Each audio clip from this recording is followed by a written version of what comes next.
Today wars move fast. In the Crusades, the Siege of Acre in 1189-1191 lasted nearly 2 years. This video explains how towers, tunnels, and hunger won cities, and why that shaped kingdoms. If you picture knightly charges, you miss how walls decided outcomes. What made a wooden tower beat stone at Jerusalem and a tunnel topple a wall at Edessa? In spring 1097, at Nicaea, the crusading host learned its first hard truth: walls, not open fields, would judge their cause. Princes and captains arrived with pilgrims cross-worn and hungry, eager for a swift victory that would carry them toward Jerusalem. They hoped to convert zeal into spoils and feudal duty into immediate satisfaction, yet Byzantine politics shadowed every choice. The barons reasoned by oath, and reward the emperor looked to law and recovery of lost provinces. They ringed Nicaea with ladders, mantlets, portable wooden screens, used to protect sappers, and crude towers of green timber, pushing palisades into the soil like a second skin around the city. Soldiers raised mantlets while priests said mass. Engineers hammered and measured, and the smell of lake mud mixed with resin and sawdust where timbers were trimmed. Standards flickered along earthworks, the creak of oars and the slap of hulls came from boats shoved against stone. Weary pilgrims lit candles and listened for the tramp of climbing feet. Anna Komnene later writes of Alexios I's decisive calculation. The emperor ordered boats hauled overland and slipped them to the lake, turning water into an instrument of siege and cutting the city's supply lines. That choice blended craft and calculation. Alexios needed the city restored to imperial rule, while the princes sought recognition and free passage. Their engines and ladders tested the walls, but the emperor attacked the city's belly by denying grain and boat-borne relief. Envoys and interpreters moved like threads through camp and gatehouse, bargaining in corridors where commanders dreaded famine more than arrows. Negotiation became a form of siegecraft. Byzantine diplomats promised pay and safe conduct, and garrison officers weighed the threat of imperial retribution against the uncertain promise of Frankish loot. The result was not a storming, but a surrender shaped by terms. After 3 weeks, the garrison yielded to imperial banners, not to the Franks, accepting conditions that preserved pay and spared churches from sack. The Crusaders felt betrayed, their ladders leaning unused against proud walls, their wooden towers unfinished. Men who had expected to prove themselves by scaling stone instead learned that grain, oaths, and law could take a city without a single ladder ever climbed. The human cost was clear. A captain who had sharpened his axe for breaching gates found himself bargaining for a camp cook's wages. A pilgrim who had dreamed of passing through holy doors instead knelt ashamed and cold beneath a stranger's flag. This episode taught a broader lesson in logistics and politics as much as in timber and iron. Siegecraft required more than machines. It demanded money, supply lines, legal claims, and the ability to persuade a garrison to throw down its arms. The Franks left the lakeshore wiser, and not a little resentful, seeing that their engines would have to be matched by envoys and allies. Ahead lay Antioch, a city larger and more obstinate, where hunger would press harder than enemy arrows, and where loyalty might be bought or broken by a single act. Who would master that test? The men who trusted ladders and lance, or those who governed by law and grain? Between 1100 and 1130, the Latin coast learned to live by timber, and time for the sea supplied those who held the ports, while inland fortunes depended on grain and garrisons. Italian galleys anchored off Caesarea Acre and Tripoli in 3 squadrons, their decks bristling with Petrari's stone-throwing engines that turned the surf into a mobile battery. Frankish hosts answered by hauling timber onto beaches and forging towers. Cats raised siege towers, and so's a covered engine used to protect sappers as they worked at the wall base. The decision was plain: where cavalry could not ride, engines must reach, mines must be dug, and patience would be the sharper blade. Men built palisades and counterforts, half in sand and half in salt. Masters of works paced rope, and plumb carpenters laced mantlets and carpentry, replaced the lance as the craftsman of victory. Shipwrights became engineers and captains became logisticians, stone and timber, moved by day to anchor points where mangonels could fling boulders over ramparts and petraries could batter towers. Fulcher of Chartres records Italian crews hauling whole machines ashore at night, and chronicles the slow, deliberate rhythm of blockade and battering. Attackers sank piles and rolled towers against sea-washed walls, while defenders thickened parapets with stones and hurled naft at approaching wood. A single night of push and fire could change a rampart with hides lashed to towers stifled sparks and smoke, while miners beneath towers shored galleries with timber and set them to burn when defenders slackened. Siegecraft became a struggle of gaps and great patience, not only of bursts of valor. Engineers bored beneath buttresses with picks and torchlight forcing countermines through choking dust and the panic of falling masonry. Breaches smoked, ladders clattered, banners climbed salt-stained crenels as shields were shoved through narrow holes.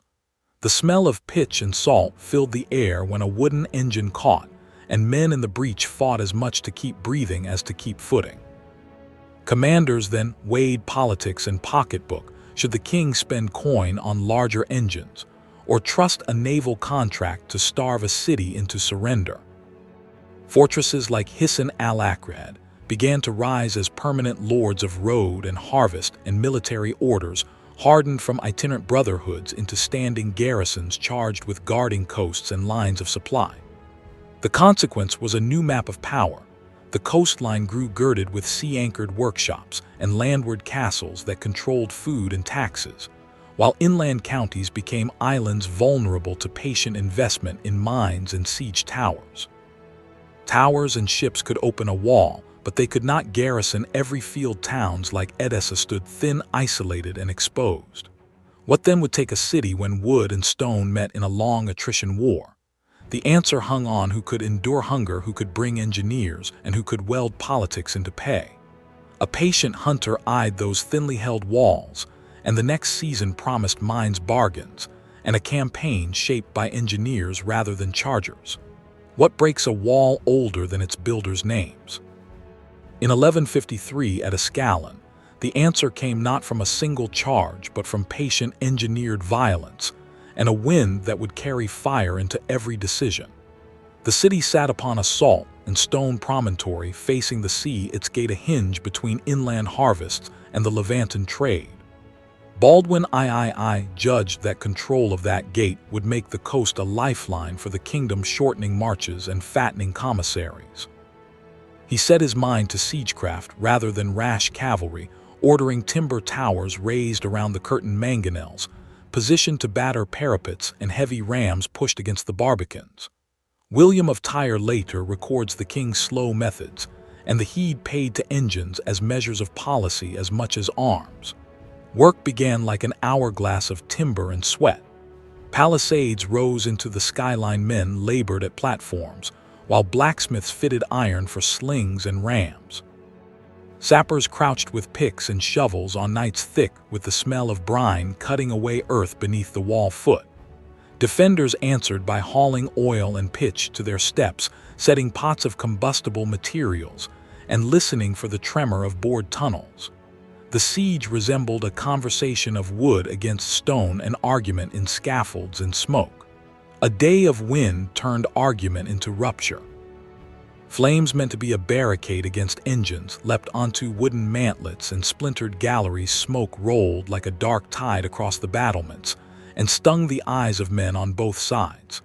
Ladders rose through that smoke, leather shields smoked and creaked under iron shot. Within the confusion, a gap opened where the wall had been weakened, and shields poured into the breach amid screams and the metallic report of falling masonry. The salt air tasted of burnt rope and iron. Even victory bled into dispute. As ladders found footing and the inner gate yielded, Templar knights surged as much to claim the spoils as to clear the tower rooms. Tempers snapped, banners were planted and then contested.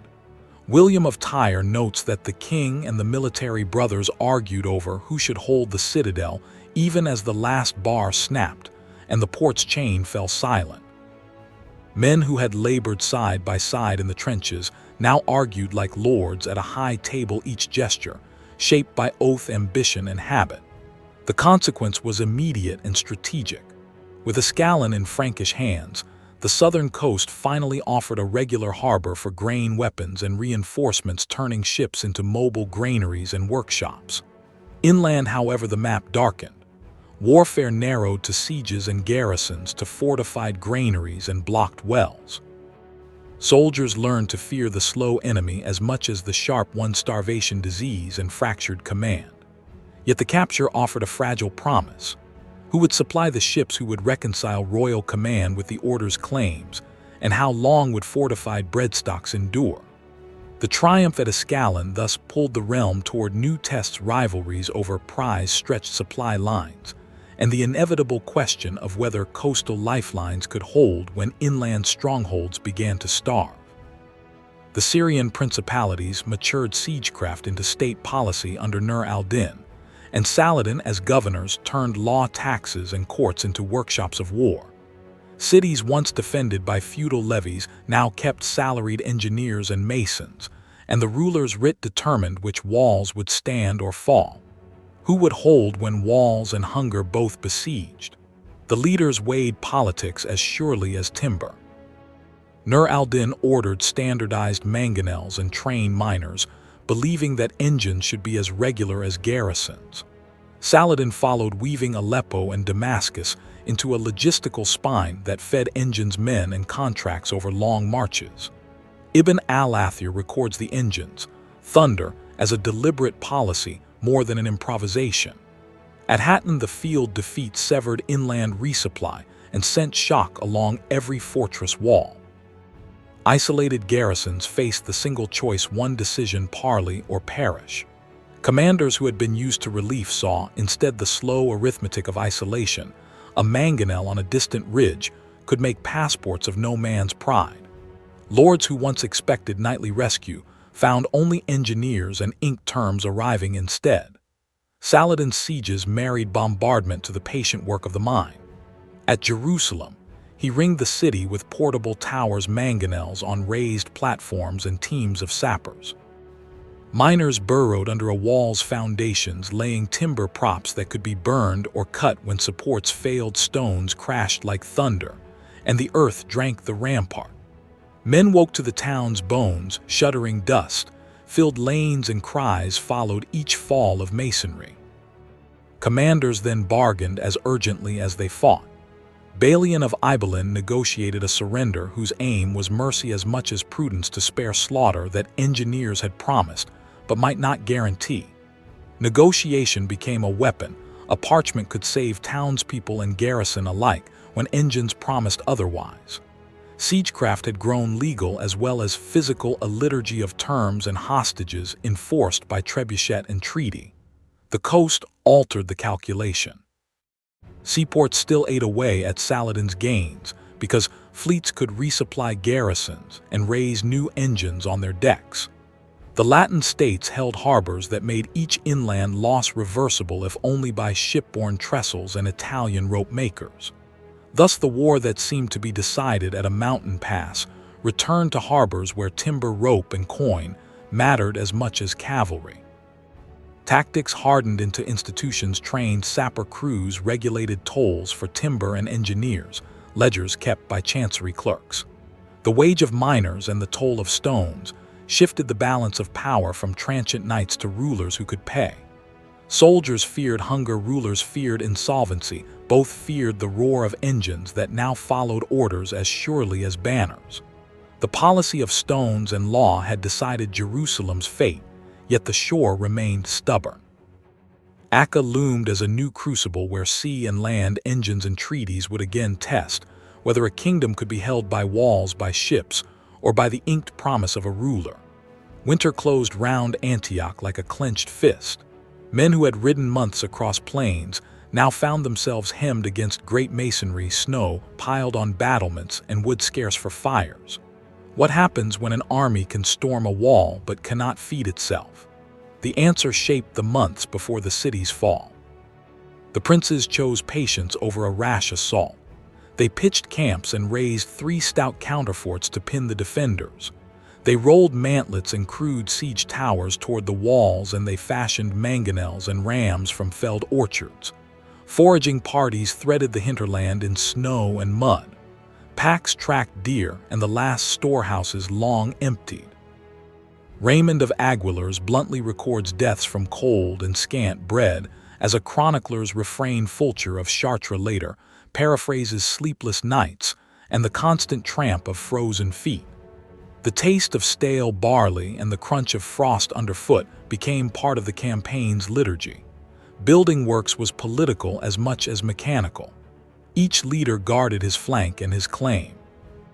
Bohemond, Raymond, Tancred each raised a fort or strengthened a monastery, each claimed timber and craftsmen for his lordly ring. Engines rose slowly. Timber must be cut, ropes spliced, and skilled carpenters kept alive and warm. The besieged still sent out sorties, and light craft brought hides and food into the city when the crusading line thinned. The blockade was never absolute, and that weakness shaped every choice. Hunger drove bolder tactics. Men stripped leather from saddles for sale, sold silver for a mouthful, and scoured the countryside 50 miles from camp when they could. Desperation made bribery a weapon. Raymond recounts how a disaffected tower officer Furras was bought, and through that treachery a gate was opened. The city yielded by subterfuge as much as by ladders and towers. Triumph was brief. Before the feast tents could fill, Kurbagha of Mosul arrived with an army that some contemporaries estimated at 50 men. Sources vary. He turned the tables. The besiegers became the besieged. Antioch's narrow streets now cramped a swollen coalition of Latin knights, camp followers, and captured townspeople. Food vanished faster than it had during the siege outside.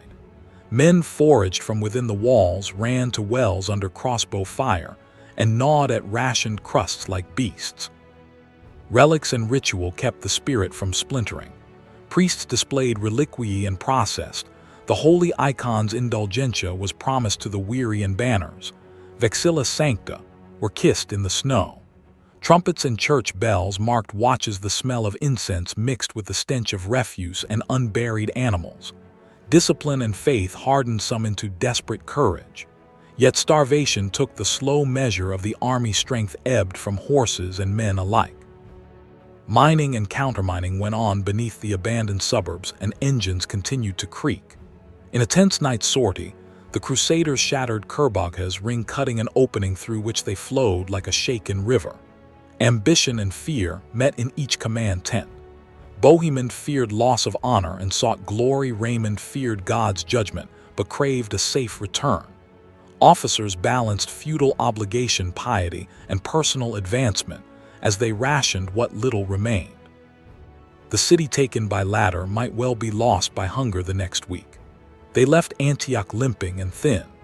The march southward began under a new anxiety. Supply, not sword, would decide the next great confrontation. At Jerusalem, July 1099, exhausted pilgrims and hard-bitten men of arms faced a living rampart of stone that would not bow to prayer alone. The city lay ringed and patient, its defenders posted on crenels, its gates bolstered by towers that watched the plain. Hunger and heat had thinned some ranks, hope and fear kept others upright. William of Tyre later notes how the taking of Jerusalem was the climax of a campaign of attrition where faith and logistics met masonry. Sources vary. Chroniclers estimate between 15,000 and 20,000 combatants and pilgrims, many sustained by indulgentia and driven by Gloria Dei. Raymond of Aguilars records the night transfer with sharp detail. Fulcher of Chartres recounts relic-borne processions bolstering courage. Commanders weighed time against the risk of holding a field army beneath hostile walls. Godfrey of Bouillon's captains chose craft over charge. Raymond records how they raised high timber towers, covered them in wet hides to put out fire, and prepared miners to make a breach where the wall's stone met softer ground. The decision married 2 arts of siege: the visible shove of wood to stone, and the secret burrow of earth against foundation. Trumpets and the tolling of a church bell marked the dawn. The air smelled of sweat, incense, and hot hide. The assault began in night and smell.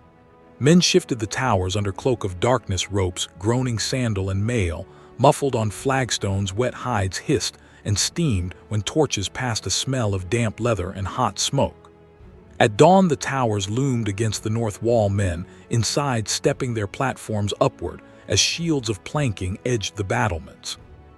Sappers worked below their faces close to the seam of earth and stone torch glow, catching sweat and the grit of dust in their teeth. Defenders answered from crenels hurling stones and flinging naphtha, petroleum incendiary that spat like a living flame and stung nostrils with its sulfurous smoke. A flanking timberwork above a vulnerable section began to burn from beneath. Miners set fire to the prop timbers intended to shore it, and the masonry surrendered to the sweet heat of wood and earth. Blistered hands gripped ladders, dried tongues of brush fed the flames, and men climbed into a breach, while the city below clattered with hurried prayers and shouts. The shock of collapse mixed with the keen tang of smoke and the harsh sound of wooden axles scrubbing stone. Contemporary narratives dwell not on glory, but on the sheer craft and nerve, how sweat and rope and the bite of a pick could unmake centuries of mortar. When a gap opened the defenders, organization failed to gather in time. The city's garth and lanes were soon contested in the blast of sun and smoke.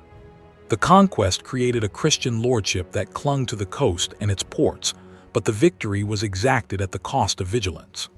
The North Breach was a lesson carved in ash timber. Cunning and patient sappers could overturn solid walls, yet the new realm would still be fed and threatened by the sea. Escalon's harbor remained open at sea, gate a stubborn supply line for enemies, and that threat darkened every feast of triumph, foreshadowing the next long investment of men and ships. In 1144 at Edessa, the frontier county stood thin and remote, a Frankish outpost cut off from the sea and dependent on distant allies. Ibn al-Athir records Zengi's campaign as deliberate and precise, not a random sack, but the work of a commander who understood that walls could be outmaneuvered by patient craft and by the laws of war. The decision sprang from politics as much as profit. Zengi sought a corridor between Aleppo and Mosul, a demonstration of dominion to Syrian magnates and revenge for raids that had hollowed local authority. He chose siegecraft suited to Edessa's weakness, engineers and miners, rather than massed cavalry charges. What happens when the ground itself is made a battering ram? The action was engineering reduced to essential cruelty. Sappers drove mines, tunnels dug beneath walls to collapse them, toward a stout tower guarding a principal quarter. Timber props were set like a skeleton under the vault. Men stacked earth-packed clay and packed their patience into the night. At a chosen hour, they set the supports alight. Timber flamed, the props blackened and buckled, and masonry sagged, as though some invisible hand had seized the tower and tilted it. A chronicler's image survives in the smoke. The tower slumped like a felled massed bricks, tumbling in a sound the townsmen later compared to distant thunder. Defenders answered by countermine, burning torches in cramped tunnels, air thick with dust and sulfur. Men coughed, eyes streaming, their faces powdered white with brick, and ash, the smell of charred pine, hung in alleys. Torches revealed figures outlined in falling grit, and for a moment hand-to-hand work of spade and bar dominated the fate of battlements. But relief never came. No allied host arrived, no fleet of raw engines closed the gap. Through the newly formed breach, Zengi's infantry poured, shields blackened, banners moving over heaps of rubble, and soldiers flowed down streets choked with fallen stone. Estimates vary, sources vary, but chroniclers imply scale. Zengi's host may have numbered 10,000-12, while the garrison held perhaps fewer than 500 men, according to later reports. Sources vary. William of Tyre treated the fall as a grave shock to Frankish prestige. For the townspeople bells had tolled in the market, and pilgrims fled with relic cases, half-closed, their faces wet and their hands empty of hope. The consequence reached beyond the ruined market and hollow towers. The county's fall broke Frankish credibility on the upper Euphrates, scattering families and scattering garrisons. Nearby lords calculated that timber and ladders alone could not hold such a line. Word of Edessa's loss hurried westward, kindling not just grief, but obligation. Noblemen in Europe pledged vows promising a greater host and finer machines to answer a new standard of siegecraft. Contemporary men spoke of a changed art of war where masonry could be coaxed into collapse by patient labor under earth. A papal response began to stir. Pope Eugenius III would soon issue a formal call, and Bernard of Clairvaux would preach for a larger expedition. Men feared both loss of honor and the judgment of God should Christian lands fall unattended. Merchants counted risk to Levantan trade routes, barons feared for fiefs and marriages, for Zengi pride and Gloria Dei mingled with political calculation. A vivid image remained for years. A tower's heart exposed, its interior glowing with ember, men stepping over smoking timbers into a city that would no longer stand as a Frankish bulwark. Trumpets had sounded and the square's bells were silenced by ruin. The fall of Edessa thus opened a road for larger retaliation, while raising the question that now shadowed every lord who took a cross. Could Europe marshal ships, men, and engines in time to undo a siege begun beneath the ground? In 1148, the mighty host that had gathered under papal banners turned its arms toward Damascus, and the city answered them not with marble but with water and trees. The plain around Damascus was a cultivated world of orchards, qanats, and canals. The defenders had learned to make landscape a weapon. Sources vary. Estimates place the Frankish host at roughly 10,020 men, with perhaps 10,020 mounted knights. Many came under vows carrying relics and indulgentia vexillum sanctum, and priestly processions threaded through tents before the march, which proved more lethal mangonel or irrigation ditch. The Frankish lines found out as their siege engines ground to a halt in muddy channels. Timber towers could not be rolled across orchards stitched with irrigation, and ranks became entangled among pomegranate trees and vines. Local guides knew routes through the gardens and harried supply paths at dawn, while defenders used naphthalene flamethrowers that spat burning oil from crenels to blister wooden mantlets and frighten sappers. Trumpets woke men at first. Light hooves, bells, and the hiss of burning oil mingled with the sharp smell of scorched pomegranate leaves. The hiss of burning oil and the sudden flare against green leaves made campfires look like signal fires for retreat. Command choices, not merely brute force, decided the day. Fear of Nur al-Din's muster and the bitter jealousy among Christian princes pushed the besiegers to alter their posture. William of Tyre blamed their jealousy. Ibn al-Athir records panic and disorder as tents were abandoned. Rather than press the western lines where canals protected garden farms, the commanders ordered the camp shifted to the drier eastern approaches, hoping firmer ground would allow engines to be set. The move proved fatal for logistics and morale. Men left water wagons exposed, baggage caravans lengthened, and supply columns met ambush behind hedged orchards. Archers on the walls rained arrows into ranks that had lost formation during the march, while thirst steeled the defenders' resolve and loosened the besiegers' discipline. Command quarrels left engines guarded by too few men. Mangonels robbed of crews fell silent beneath trees where their ropes snagged on low branches. Ibn al-Athir records scenes of panic and disorder as tents were abandoned, and the pitch and smell of cooking oil mingled with the copper tang of blood.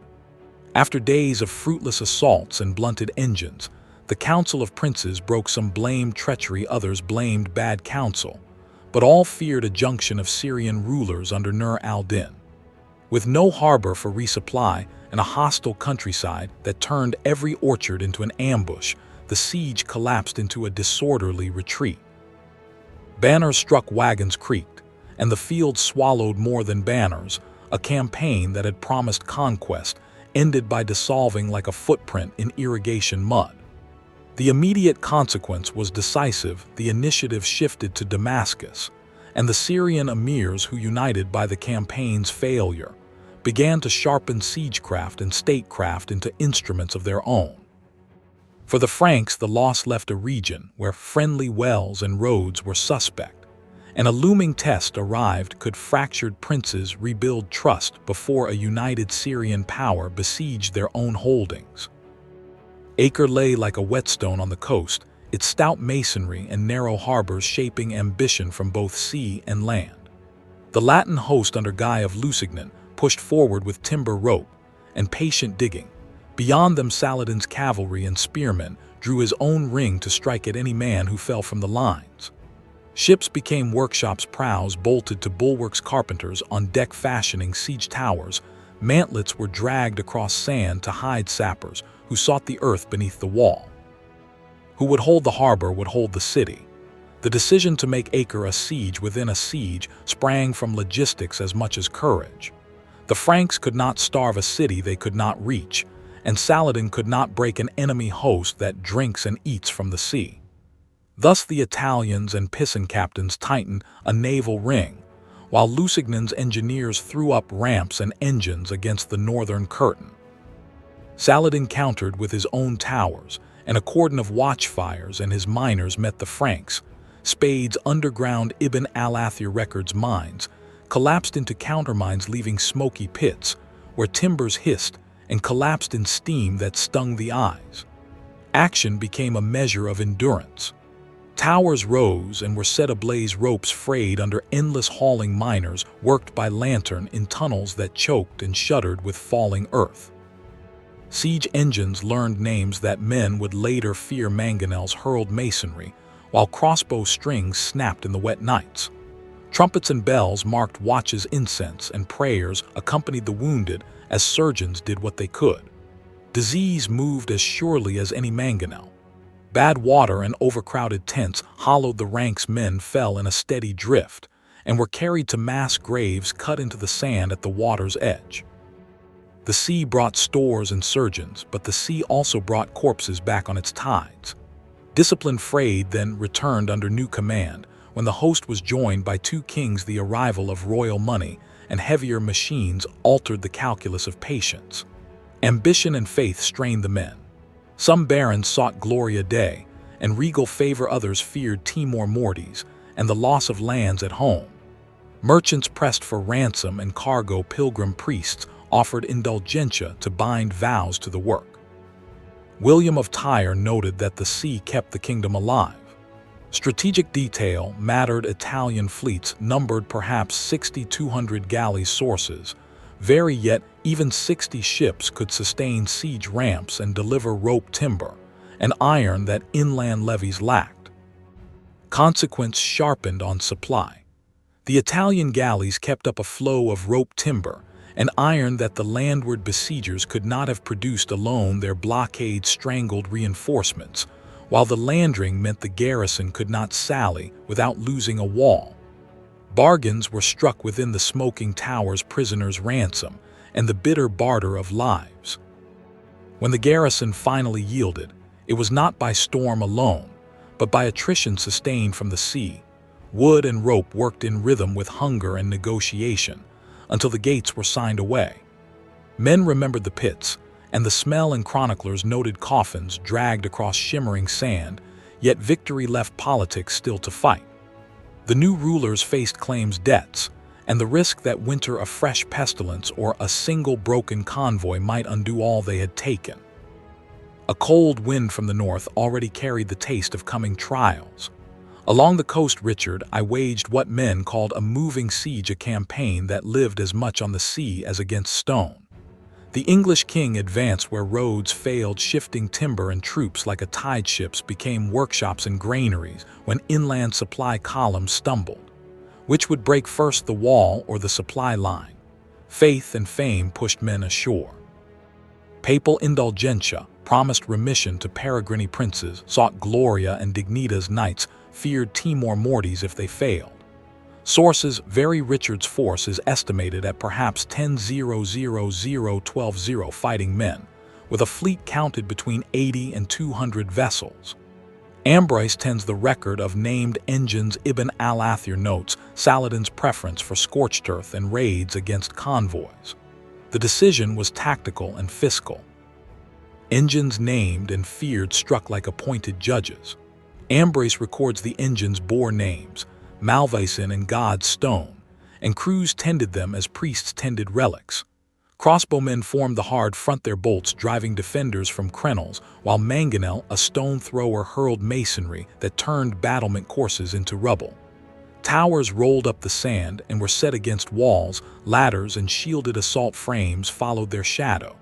Saladin answered with a different art. He burned standing crops and choked wells, seeking to turn the plain into an empty ledger where the Franks could not keep numbers on hand. Rather than test every fresh breach, he struck at supply columns and ambushed foragers, so that hunger and thirst became engines of their own. Smoke stung eyes and mingled with the salt from the sea, so men tasted iron and smoke more than bread. The king's fleet fed the host when roads were impassable, and when overland convoys were shot to pieces. Galleys disgorged grain timber and coined every sail that made harbor kept a band of soldiers in the field. At times the navy supplied a majority of daily grain needs. Sources vary. Money and oaths held the siege together as much as rope and tar. Mercenaries were paid by purse captains, bound themselves by fealty, and promises exchanged in council could not fully substitute for steady grain. Siegecraft here was a contract between sea and shore. Towers shielded ladders, while crossbowmen covered scaling parties. Miners thrust tunnels toward foundations, and countermines met them in smoky pits. Trumpets and bell calls marked watches. Priests swung censers over crowded tents. Plague stench and the crack of mangonel composed their daily liturgy. Disease crept through the camp, where water ran low. Men died in tents, or on the planks of supply ships, and burial pits darkened the beaches. Chroniclers count one winter closing around both camps as the season that shaped the bargain. Negotiation followed attrition. Money bought truces as often as iron bought breaches. A thin coastal realm was fixed by agreement, its life sustained by harbors more than hinterland fields. Yet the truce held only until ambition or necessity loosened it again. The next effort would turn its eyes southward and seek Egypt's gates, where silk canals and the Nile itself posed new machines to be mastered. On the broad Nile at Damietta, water itself became an adversary. The Crusaders had come believing that a swift capture of Egypt would topple Ayyubid power, but the delta's channels and islands turned maneuvers into engineering contests. What makes a river into a wall? The answer came in timber, iron, and patient cruelty. Papal indulgences and the promise of relics fastened banners to masts. Men sought gloria and remission, yet feared Timor Mortis and the Nile's caprice. Chroniclers noted trumpet ship bells and the river's roar. Ibn al-Athir paraphrases the labor as ceaseless ants at flood's feet. Sources vary. Contemporary lists suggest C-10 combatants and roughly 80 ships, but sickness soon reduced effective strength to a fraction. Ibn al-Athir records the ingenuity and the recklessness that followed. The Crusaders built a great floating tower, a timber hill afloat, crowning the current like a warship. They anchored it against an islet where defenders had stretched an iron chain across the main channel. The chain held on piles and anchor stones. Men in heavy coats lowered planks, drove wooden piles under volleys of arrows and burning pitch, and hauled at the iron links until the barrier groaned. On the battlement's Naphaton, a fire thrower spat flame and smoke in wide tongues, turning night into glare and making ropes sing with heat. Labor and machines took the shape of the campaign. Sappers dug and shored, carpenters raised gangways, and sailors manned barges that rose and fell with the tide. Under enemy fire, workers hammered piles into the riverbed, every stroke a small gamble against current and shot. Soldiers waded thigh-deep in cold, mucky water, boots full of silt breath fogging in dawn. The air tasted of salt and pitch, and the smell of burning tar layered with the thinner, fouler scent of human waste and stables. Siegecraft grew intimate and exhausting. Engines thudded day and night, mangonels and catapults pelted walls, while men tried to neutralize the chain by undermining its supports. Disease did what stone could not. Plague crept from tent to tent, with swarms of flies turning orderly camps into rows of fevered sleepers. Food lines grew thin, grain rotted in damp holds. After 3 months of relentless bombardment and blockade, the garrison hollow-eyed and half of its hopes eaten by hunger opened the gate. Victory, however, revealed new dangers. The captured walls gave the Crusaders a lodgment on the Nile, but not the secure trunk line they had imagined. The delta's mud swallowed wheels and wagons' floods shifted channels and turned supply into a daily lottery.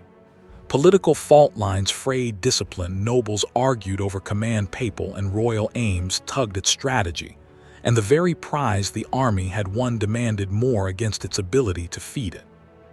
Chroniclers, weary with lists of casualties and quarrels, shifted from praise to ledger and complaint. The scene closed with tents fouled by death, and the river still holding secrets. Damietta had fallen, but the Nile had not been tamed. Commanders now faced a hard choice: push farther into Egypt at great risk or yield a costly victory to mud, sickness, and quarrel. The next move would decide whether Egypt became a prize or a grave. In the late 13th century, the fight for the Levant became a contest between organized statecraft and scattered faiths, and siegecraft was its grammar. Commanders no longer trusted impulse. They moved with engineers, commissaries, and clerks who calculated how long a city could endure. The Mamluk Sultan marched like an army of officers, bringing trained sappers who burrowed beneath foundations, teams that raised counterweight trebuchets, a counterweighted arm that hurled stone, and scribes who drafted terms while the engines warmed. What breaks first, the wall or the will of those behind it? The decision was as much political as mechanical. A centralized purse paid for timber and ropes, cavalry guarded supply lines, and legal officers offered negotiated exits to avoid fruitless slaughter.